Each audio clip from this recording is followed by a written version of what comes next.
ক্রীড়াকে পেশা ও জীবিকার মাধ্যম হিসেবে গড়ে তুলতে প্রথম পর্যায়ে ১২৯ জন ক্রীড়াবিদকে ক্রীড়া কার্ড দিয়েছে সরকার। মাসিক বেতনের পাশাপাশি সরকারের পক্ষ থেকে তাদের সম্মাননাও প্রদান করা হয়েছে। একই সঙ্গে ক্রীড়াবিদদের বেতন কাঠামোর আওতায় আনার কথাও বলা হয়েছে। সোমবার ৩০শে মার্চ ক্রীড়া কার্ড ও ভাতা প্রদান কার্যক্রমের উদ্বোধন করেন প্রধানমন্ত্রী তারেক রহমান। এ সময় আন্তর্জাতিক অঙ্গনে বাংলাদেশের জন্য গৌরব বয়ে আনা স্বর্ণ, রৌপ্য ও তাম্র পদকজয়ী মোট ১২৯ জন ক্রীড়াবিদকে প্রধানমন্ত্রীর পক্ষ থেকে আর্থিক পুরস্কারের চেক প্রদান করা হয়। এর মধ্যে একক পর্যায়ে স্বর্ণজয়ীদের ৩ লক্ষ টাকা, রৌপ্য পদক বিজয়ীদের 2 লাখ টাকা এবং ব্রোঞ্জ জয়ীদের 1 লাখ টাকা পুরস্কার দেওয়া হয়। Gold's Gym across 30+ countries with over 700+ locations worldwide. Train anywhere, belong everywhere. এছাড়া দলগতভাবে বিজয়ীদের যথাক্রমে 2 লাখ, 1.5 লাখ ও 1 লাখ টাকা করে আর্থিক পুরস্কার দেওয়া হয়। ক্রীড়া ভাতার অংশ হিসেবে প্রত্যেক মাসে 1 লাখ টাকা করে দেওয়ার ঘোষণা করা হয়।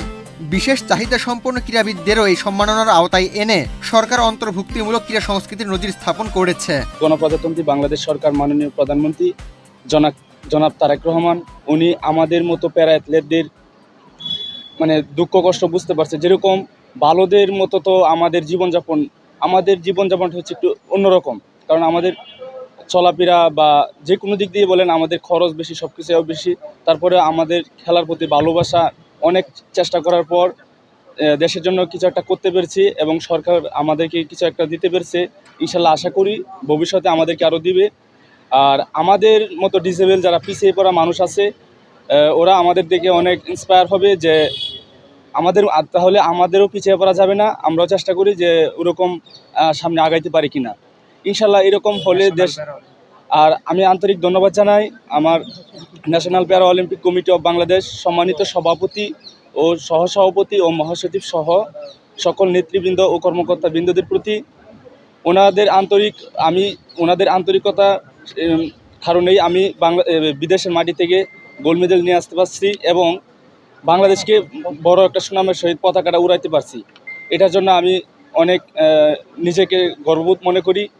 এটা আমাদের জন্য অনেক গর্বের একটা মোমেন্ট এবং যে সকল খেলোয়াড়রা আজকে এই পুরস্কারটি পেয়েছে আমি তাদেরকে অভিনন্দন জানাচ্ছি এবং পাশাপাশি যে সকল ফেডারেশন আছে যাদের অক্লান্ত পরিশ্রমে আজকে আসলে খেলোয়াড়দের এই অবস্থানে আসা, তাদেরকেও আমি শ্রদ্ধা জানাচ্ছি।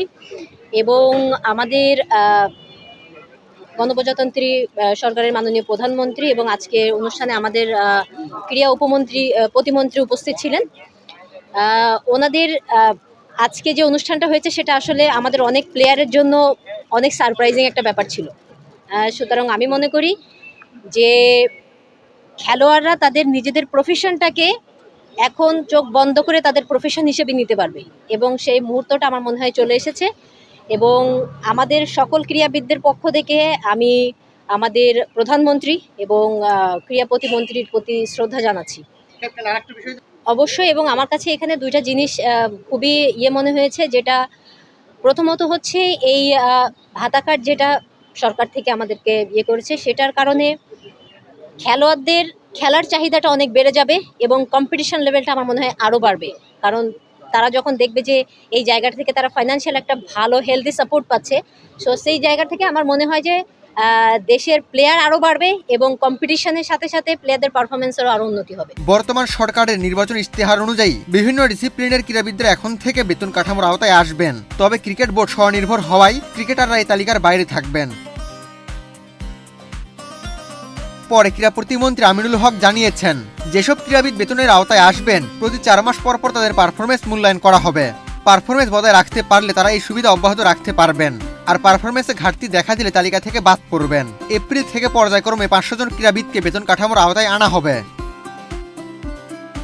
আবু তালহা, বাংলাদেশ প্রতিদিন।